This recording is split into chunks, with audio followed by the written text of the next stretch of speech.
Ақтөбеде алаяқтық жасағаны үшін сотталған экс-әкім босатылды. 2022 жылдың желтоқсанында Ақтөбе облыстық сотының қылмыстық істер жөніндегі алқасы Ақтөбе қаласы Алматы ауданының бұрынғы әкімінің үкімге апелляциялық шағымын қарады. Осыған дейін бұрынғы әкім алаяқтық бабымен 3 жылға бас бостандығынан айырылғаны хабарланды.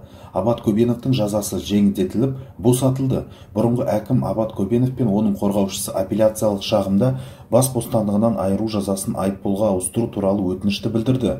Қорғаушы сотталушының өз кінәсін толық мойындағанын және өкінгенін, залалды өтегенін, сондай-ақ оның асырауында қарт анасы 3 баласы бар екенін, олардың біреуі созылмалы психикалық аурумен ауыратынын атап өтті.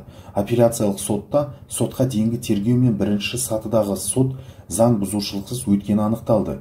Көбенов сотталған баптың санкциясы бас бостандығынан айырудан басқа ұрланған мүлік сомасының 20 есесін айыппұл түрінде өтеу жазасы қарастырады. Қорғаудың дәлелдерін тыңдап жеңілдететін жағдайларды ескере отырып, сот алқасы сотталушының апелляциялық шағымын қанағаттандыру және айыппұлға бас бостандығынан айыру жазасын өзгерту туралы шешім қабылдады.